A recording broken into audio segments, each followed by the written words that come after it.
Salut les amis, et c'est reparti cette fois avec les noirs. On joue quoi? On joue un 1400 qui envoie E4. Sur E4, qu'est-ce qu'on a envie de faire? Est-ce qu'on a envie de jouer D5? Allez, on joue D5, le répertoire facile. Là, Scandi chiotte. Coup classique, E4 prend D5, Dame prend D5. Et il y a aussi, je sais pas pourquoi, j'en vois beaucoup à allez, moins de 1500 qui aiment pousser, qui n'aiment pas prendre. Le problème de pousser, c'est qu'en fait, on peut développer son fou, par exemple fou F5, ok. Ensuite, je vais jouer E6, donc il peut jouer par exemple D4 hein, maintenant, donc D4 E6. Et en fait, c'est un peu comme une française. Une française, hein, pour rappel, c'est E4 E6. Et par exemple, il y a D4 D5 avec une variante d'avance qui est E5. Et le gros problème de la française, c'est qu'on a le fou en C8 qui est toujours bloqué derrière ce pion en E6. Et en fait, l'avantage de cette variante-là, c'est qu'en fait, on peut directement développer son fou. En fait, donc je peux avoir la même position, mais avec un fou qui est développé. Donc en fait, je règle les problèmes de la française. C'est pour ça que E4, D5, E5, en général, c'est pas forcément le bon coup. Bon, là, il joue quoi? Il joue fou B5 échec. Donc fou B5 échec. Est-ce que je me développe avec un cavalier C6 qui me fait gagner un temps de développement? Ça, c'est une possibilité. Voilà. Je peux aussi jouer cavalier D7. Ce qui m'embête hein, avec cavalier C6, c'est que souvent, il va jouer ensuite un D4 et en fait, j'ai pas la poussée C5. Donc, j'ai pas trop envie de jouer cavalier C6 maintenant. Je peux jouer cavalier D7 et après, je pourrais jouer C5. Ça, c'est une possibilité. Après, je peux aussi me dire, je joue C6 et je gagne un temps. Donc, on va le jouer comme ça. On va la jouer simple, C6. Je consolide mon pion D5 et je viens directement gagner un temps sur le fou. Voilà, version. Je sais pas si c'est le meilleur coup. Je pense qu'en vrai, en réfléchissant un peu, probablement sur une partie longue, j'aurais joué cavalier D7. Mais son enchaînement de coups E4, E5 avec fou B5 échec, j'ai l'impression que c'est vraiment pas optimal. Donc voilà. Waouh, là il est chaud, chaud, chaud. Donc Dame F3, ce qui se dit, hein, son idée c'est quoi? Il se dit je viens attaquer le fou F5. Donc, si moi je joue pion prend fou, à ce moment-là il joue Dame prend fou. Et dans l'échange, bah, je me retrouve avec un pion doublé, ok, et égalité matérielle. Voilà. Le problème, hein, c'est que quand on joue des coups comme ça, et bah, on s'expose à des soucis qui est qu'en fait c'est mon tour de jouer. Donc lui il a son fou attaqué, j'ai aussi mon fou qui est attaqué. Est-ce que je peux bouger mon fou de telle sorte que en fait je viens attaquer par exemple sa dame et donc qui me permettrait de gagner un temps sur sa dame et ensuite de contre-attaquer le fou? Oui, en fait je vois qu'il y a cette case E4 ici. Donc si je joue fou E4, je viens attaquer sa dame et son fou reste attaqué. Donc en fait c'est super dangereux pour lui. Donc fou E4. À mon avis fou E4 déjà c'est end of game. Mais on va voir. Bon, fou E4, il peut jouer un coup comme un... En fait il doit bouger la dame, hein. Bon, peut-être le meilleur coup ce serait de venir défendre son fou, donc ce qu'il ne fait pas. Donc là maintenant c'est ciao bye bye, hop je récupère un fou. Donc là j'ai une pièce d'avance, il va falloir consolider parce que j'ai des pions qui sont pas une très belle structure. Donc il peut gagner des temps, par exemple en jouant D3, ça vient décaler mon fou. Peut-être il peut venir attaquer ce pion B5 à un moment donné. Et encore que je vois pas forcément, parce que s'il joue cavalier là je peux juste avancer le pion. Donc voilà, donc là je suis super bien parce qu'en fait j'ai juste chopé une pièce. Pareil, on est dans l'ouverture. Dans l'ouverture, j'ai gagné une pièce. Est-ce que j'ai envie de choper un maximum? Est-ce que j'ai envie de choper le pion C2? Je pourrais. Le risque, bon, je me doute que s'il a fait ça et qu'il a donné une pièce, probablement je m'en sortirais bien. Mais en général, ce qu'on veut, c'est pas choper des pions dans l'ouverture, c'est vraiment se développer. Donc je vais jouer cavalier C6. Cavalier C6, c'est quoi l'idée? Bon là, effectivement, il est peut-être avoir cavalier C3, hein, où il va gagner peut-être un temps là-dessus. En fait, l'idée, c'est de se dire, maintenant que j'ai une pièce d'avance, je consolide. Donc en fait, je m'en fous de laisser un pion. Potentiellement, le pion B5 ici, c'est pas un problème. Ou cavalier prend fou, pion prend et dame prend, c'est pas grave, en fait, c'est pas grave en soi. Donc là, par exemple, je pourrais jouer dame C7. Mais dame C7, il peut jouer cavalier B5, cavalier prend B5.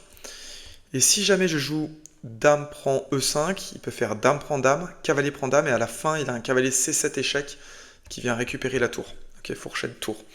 Donc ça me fait un peu chier, pour être franc, donc ok, très bien, donc je vais pas jouer ça. Bon, il m'attaque mon fou, il m'attaque deux fois. Je vais le bouger, je vais prendre le pion C2. Donc je prends pas le pion C2 pour gagner un pion. Je prends juste parce que j'ai pas envie qu'il fasse cavalier prend fou. Dame prend. Enfin, j'ai pas envie de trop complexifier. C'est vraiment pas le but de gagner un pion. Je veux pouvoir me dire, ok, je peux jouer fou prend cavale, tour prend. Et après peut-être des dames B6 pour venir consolider ici. C'est vraiment ça le plan. Donc là il a joué cavalier prend B5, donc il a récupéré un pion, c'est bien pour lui. Donc cette case-là, C7, elle est un peu faible. J'aurais envie de mettre ma dame en C7 pour venir attaquer ce pion. Donc là, j'ai plusieurs coups possibles. Je peux jouer par exemple un simple A6. Donc A6, je viens attaquer son cavale. Ok, il va probablement revenir en C3. Et ensuite, je peux jouer dame C7. Ce qui m'embête avec cette variante-là, c'est qu'il a le temps de jouer D4. Et qu'en fait, quand il joue D4, ensuite son pion devient très solide. Bon, ça me fait un peu chier. Donc c'est pour ça que, du coup, ce que je vais faire, c'est plutôt peut-être jouer d'abord dame B6. L'avantage de dame B6, c'est que je viens contrôler la case D4. Okay, et que du coup, bah, il pourra pas jouer D4. Et pas facilement. Et en fait, c'est chiant pour lui. Donc on va jouer dame B6. Donc dame B6, je contrôle encore la case C7. Hein, donc je suis pas à risque là-dessus. Je viens attaquer son cavalier. Donc je pense que le cavalier il rentre au bercail. Ok, alors s'il rentre pas au bercail et qu'il joue comme ça... Ok, ça c'est pas mal. Hein, il vient défendre son cavale avec un autre cavale en développant une pièce. Mais pareil, c'est assez dangereux. Par exemple, un coup simple, c'est E4. Si je joue E4, j'attaque son cavale. Son cavale, comme il défend l'autre cavalier, s'il le bouge, j'ai dame prend cavale. Donc, qu'est-ce qu'il peut jouer sur E4? Sur E4, il peut pas jouer cavalier prend pion, parce que j'ai dame prend. Ok, et ma dame est défendue par mon cavalier, même s'il l'attaque une fois. Non, en vrai, je crois qu'il a pas grand-chose, donc on va aller peut-être choper une autre pièce, E4. E4, donc attention, hein, parce que j'ai encore des pièces, j'ai un roi qui est un petit peu à l'air. Ouais, bah typiquement, je me suis complètement raté. Typiquement, j'ai raté ce coup. En plus, avant d'en parler, je l'ai vu. Et puis, je l'ai complètement zappé. Donc là, c'est très chiant. Pourquoi? Parce qu'en fait, je peux pas faire dame prend cavalier. Parce que dans ce cas-là, il a cavalier C7 échec et il vient me prendre la dame. Mais donc, en théorie, je peux pas le faire parce qu'il gagne une dame. Sauf qu'en fait, je me dis, on est là pour jouer. Si on veut que cette partie ait de l'intérêt, il faut donner des pièces. Donc en fait, si je fais dame prend cavale juste pour rigoler, cavalier C7, roi D7, cavalier prend dame, je vais perdre la dame. Mais du coup, je considère que ça rééquilibre un petit peu. Parce qu'il est un peu en dessous. Donc ok, il chope la dame. Donc là, il se dit... je suis sûr qu'il se dit, génial, j'ai gagné une dame. Je suis à peu près sûr. Donc maintenant que j'ai fait le beau, il faut assurer. Comment on assure? Donc pour assurer, il faut absolument éviter les problèmes. Les problèmes, on les évite en développant ses pièces. Donc là, je vais juste jouer un petit coup. Non, je ne vais pas jouer à 6. Donc là, attention, il menace de me faire cavalier prendre D4. Un tout petit peu chiant. Mais c'est la vie. Comment est-ce que je peux parer? Est-ce que je peux pousser? Alors, je peux pousser, ça peut être une idée. Si je pousse D3, il a plus cavalier prendre D4. Ça peut être un coup. Ok, est-ce que c'est bien? Parce que dans ce cas, je vais enfermer mon fou. Hein. C'est juste ça le souci. Mais c'est pas problématique. Bon, j'ai aussi F7 qui est en prise, donc ça c'est pas dingue non plus. Mais de toute façon, j'ai pas d'autres possibilités pour le défendre. Alors je pourrais jouer tour D8. Et sur cavalier prend pion, cavalier prend cavale, roi là, mais je vais avoir C7 qui est faible. Bon, ça me va pas, je vais essayer de le contraindre. Je vais essayer de jouer. C'est pas dingue, hein, la position elle est. J'ai une position qui est vraiment dégueulasse. Mais on a fait exprès, on a donné la dame pour le plaisir. Donc on va voir si j'arrive à m'en sortir. Ok, il fait petit roc là-dessus. Donc ça c'est pas mal de sa part parce que petit roc. Ah, j'ai peut-être A6 B5 pour venir le faire chier. Il faut absolument que je me développe. Allez, on va se développer avec F6. En fait, ce que j'ai envie, c'est que s'il prend mon pion, je récupère du cavalier. Je vais avoir des coups comme D4 qui vont me permettre de gagner un temps sur la dame et je vais pouvoir ensuite développer mon fou. Donc ça, ce serait jouable. Donc il choisit de faire un échec qui est pas mal en soi. Je vais jouer E6. E6, l'idée, c'est quoi? C'est en fait, je viens gagner un temps sur la dame. Donc je viens chasser sa dame. Ce qui va d'ailleurs me permettre, si je veux, peut-être après derrière, de récupérer ce pion-là.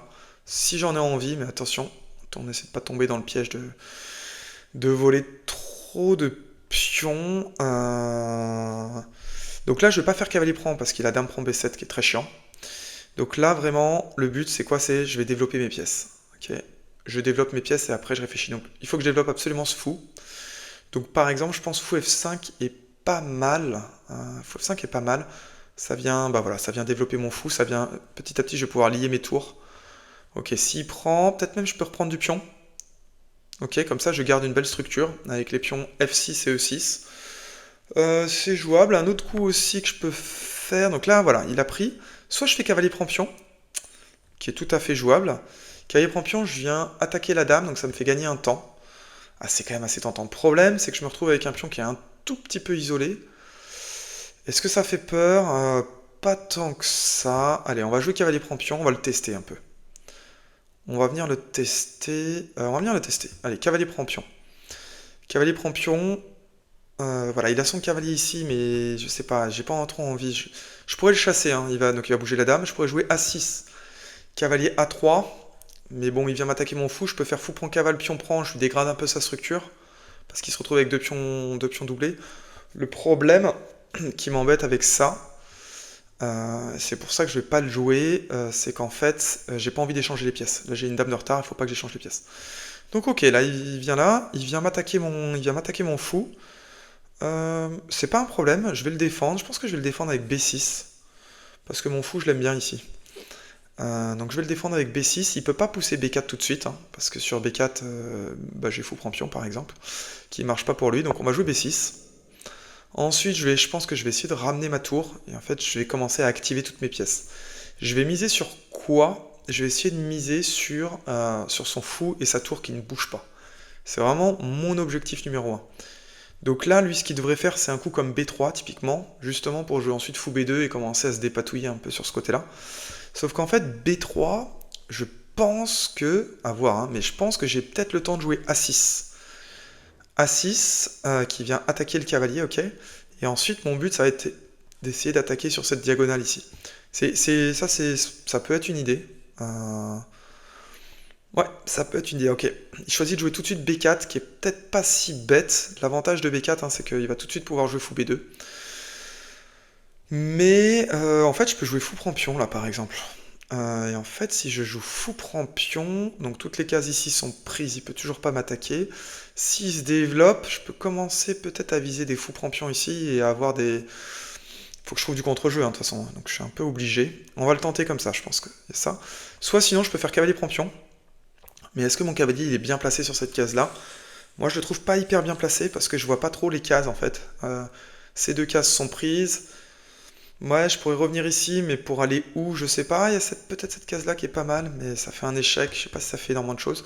Allez, on va faire fou prend pion. On va faire fou prend pion. Je vais peut-être après viser des tours C8 aussi pour faire des alignements un peu suspects. Ça me paraît pas mal. Ça me paraît pas mal. Pour l'instant, j'ai l'impression qu'il m'a juste filé un pion. Donc on essaie de continuer. Là, c'est quoi le bilan matériel? Bilan matériel, j'ai 2 pièces pour la dame. Et j'ai 6 pions contre 5. Donc j'ai 2 pièces, un pion. 2 pièces, un pion, ça fait 7 points. Dame en vaut 9-10. Donc évidemment, hein, c'est encore gagnant, complètement gagnant pour lui.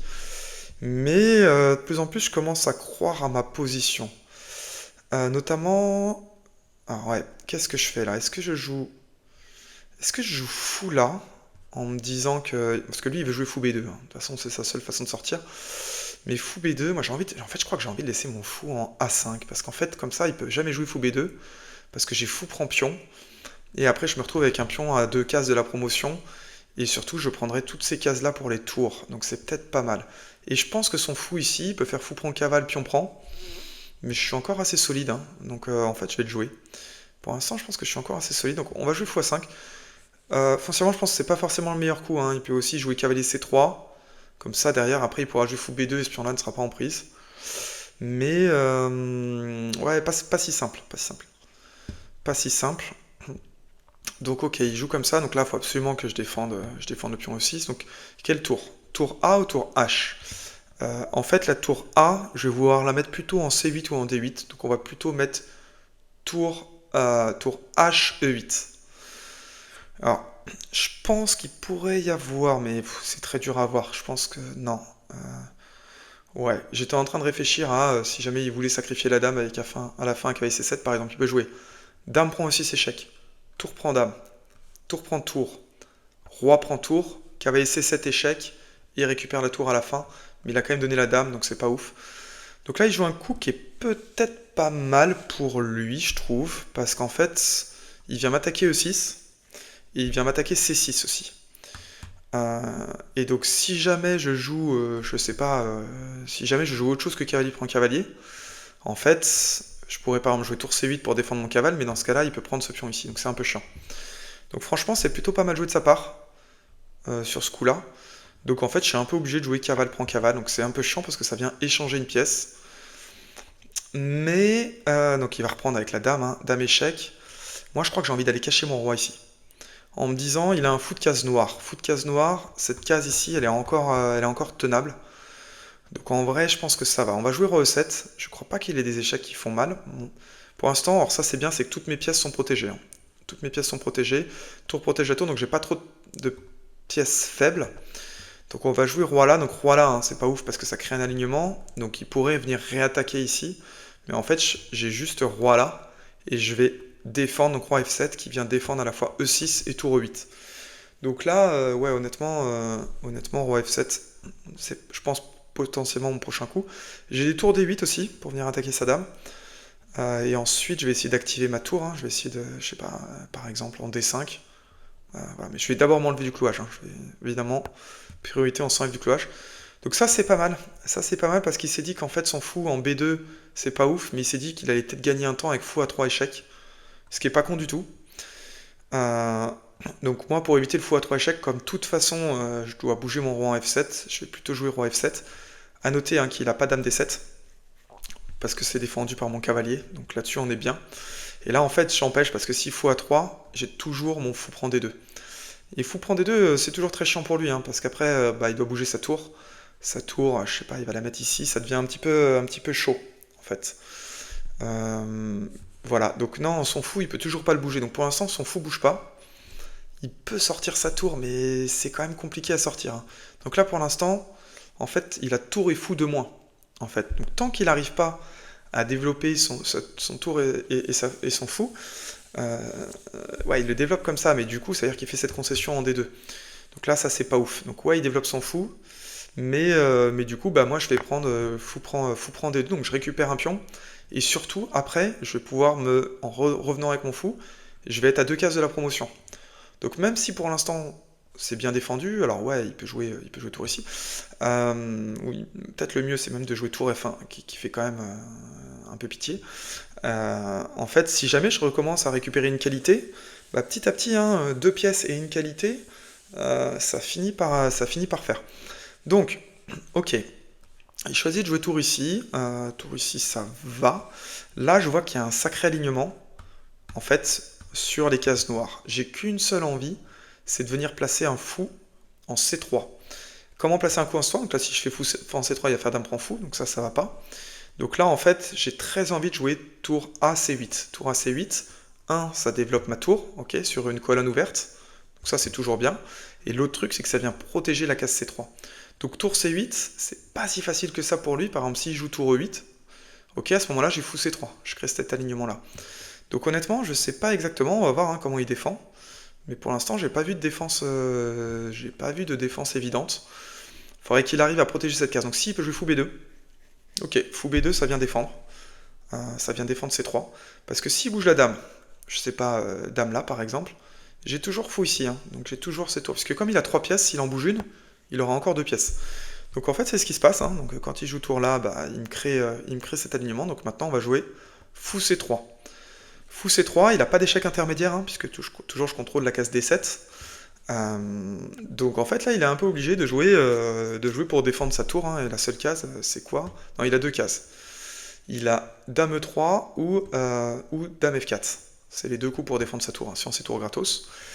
Et donc là maintenant je vais récupérer une qualité. Donc qualité, ouais ça va commencer à sentir bon. Même si honnêtement j'aurais presque pas envie de la prendre en fait. Je pense même, ouais, en fait c'est triste, hein. En fait, fou prend tour, c'est hyper tentant. En vrai, je sais pas. Bon, en fait, il y a 2 possibilités. Soit je joue fou prend tour, probablement il va faire dame prend fou. Il a toujours pas d'échec intermédiaire, donc ça va. Et ensuite, je peux pousser D2. Et D2, donc mon fou déjà il est défendu. Et en fait, je menace, et c'est menace imparable, je menace de faire dame. Donc en fait, c'est ce qu'on va faire. Ça, c'est une version simple. L'autre version, c'est tout de suite de pousser D2. Parce qu'en fait, si je pousse D2, Donc si je pousse D2, je menace D1, quasiment échec et mat. Hein. Ok, il pourra revenir ici, mais ce sera chaud pour lui. Donc c'est pas ouf. Donc c'est quoi la différence en fait? Si je pousse maintenant, versus je pousse pas maintenant. Si je pousse maintenant, ah il a peut-être... Non, il a même pas tour prend fou parce que j'ai dame ici. En vrai, c'est chaud pour lui dans les deux cas. Mais en fait, je vois pas pourquoi je ferais pas d'abord fou prend, dame prend, et ensuite je pousse. Et c'est quoi la diff? C'est quand même, j'ai une qualité... Alors ouais, si la diff, c'est quoi? C'est fou prend tour, dame prend fou, je pousse mon pion, il a tour A1, et je fais dame, il fait tour prend dame, fou prend dame. Ok, c'est ça la diff. Alors que là, si je pousse maintenant, en fait, si je pousse maintenant, je crois qu'il ne peut même pas défendre facilement. Parce qu'en fait, s'il joue tour 1, j'ai fou prend tour. Tout simplement. Si jamais il joue... Je vois pas ce qu'il peut jouer hein, pour défendre. Honnêtement, je vois pas ce qu'il peut jouer. Donc, il peut pas revenir avec une tour. Il peut pas jouer tour D5 parce que j'ai pion prend tour. Ça change rien, je vais à dame. Si jamais il joue tour prend fou ici, j'ai dame. Ok, il faut quand même le calculer ça, dame ici. Donc pour défendre le mat, il est obligé de jouer dame E1. Sur dame E1, je peux jouer fou prend dame, ok. Fou prend dame, non, en vrai c'est gagnant. Donc en fait, je pense que le meilleur coup qui clôture tout de suite, c'est D2. D2, ça me paraît violent, violent, violent. D2, on vérifie une dernière fois. Donc il n'a pas d'échec intermédiaire. Il peut pas bloquer cette case D1. S'il joue tour 1, je joue fou prend tour, il se passe rien. Ah, petit coup, si jamais il joue tour prend pion, ici. Bon, déjà, je peux jouer tour prend tour. Et j'ai juste une tour de... Ça me fait juste une tour. Donc en vrai, ça change rien. Donc on va le jouer des deux. Tout petit peu plus chaud, mais tout petit peu plus chaud parce qu'il a tour prend fou. Mais en vrai, vu que je fais dame, il est obligé de revenir avec sa dame. Et là, je fais fou prend dame. Et en fait, c'est moi qui me retrouve avec une dame de plus. Donc, ouais, je pense que ça clôture un petit peu plus que fou prend tour. Parce que fou prend tour, dame prend, et tour qui vient ici. Sauf que maintenant, tour là... Ah ouais, si. Je l'avais pas vu. C'est qu'en fait, tour là, si je fais fou prend tour, ensuite il peut prendre mon pion, et ensuite je récupère l'autre tour. Bon, en vrai, il faudrait calculer, je pense que ça revient un peu au même. Donc là, en gros, je vais gagner les deux tours. Donc là, fou prend tour. Alors, je peux faire... Si je fais dame, en fait, il a juste tour prend dame, fou prend tour, et je gagne juste une tour. Moi, je veux pas d'une tour, je veux les deux tours. Donc fou prend tour, et ensuite, on va reprendre l'autre tour. Et ensuite, ce sera quoi le bilan matériel? Et ben, je vais avoir deux tours, deux pièces. Donc, deux tours, deux pièces pour la dame. Et bah, ça y est. Et bah, maintenant, c'est ultra gagnant. Donc, en vrai, ma position, elle est assez solide. Hein, parce qu'en fait, il a très peu de cases. En fait, c'est génial. Hein, mais il a aucune case pour me faire échec. Cette case, elle est bien chargée. Cette case, elle est prise. Donc, il a... En fait, mon roi, il est solide. Parce qu'il a un fou de case noire. E6, c'est sur une case blanche. Donc, en fait, il pourra jamais se retrouver à me l'attaquer deux fois. Puis de toute façon, maintenant, il n'a plus de pièces. Donc ça clôture la game. On va voir comment on arrive à clôturer ça proprement. J'espère assez rapidement. Voire même un petit abandon. Hein. Abandon, hein, ça fait pas de mal. Alors là, par exemple, une façon de rigoler. Alors non, parce qu'en fait, je pensais que j'avais tour ici, mais il a encore le fou qui est là. Donc tant qu'il a le fou qui est là, on peut pas totalement déconner. Donc ok, là il m'attaque mon fou. Quand il m'attaque mon fou, j'ai bien envie de lui échanger contre son fou ici, mais je peux pas tout de suite. Donc bah écoute, on va venir le caler, je sais pas où, hein, on peut le caler ici. J'ai envie de lui trouver une bonne case, mais peut-être B8, tout simplement. Ça peut être une possibilité, soit B8, allez, de toute façon on se prend pas la tête, B8. En fait mon plan il va être très simple, ça va être tour D8 et tour D1. Et en fait s'il sacrifie la dame, je pense qu'il abandonne. Là je pense que déjà il a deux doigts d'abandonner.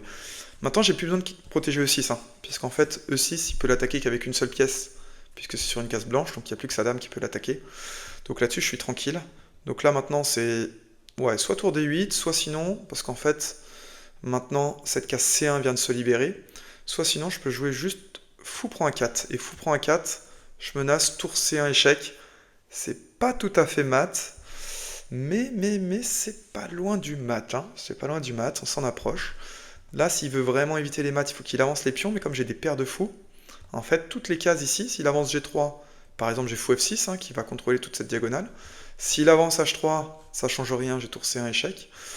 Donc ok, il joue dame F3, donc là maintenant, on va clôturer la game. Comment on la clôture?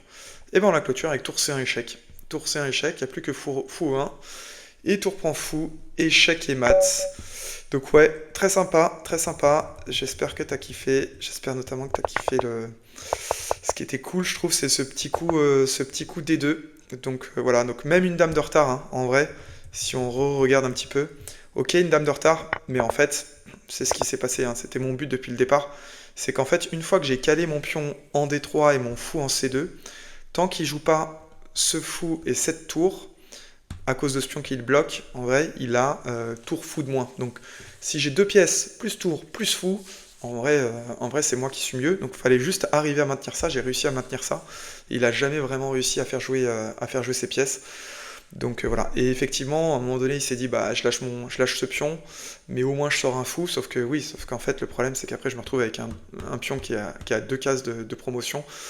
Et puis il a toujours pas réglé le problème de sa tour qui joue toujours pas. Donc voilà. Donc j'espère que ça a été instructif pour toi. Ouais, bonne petite game.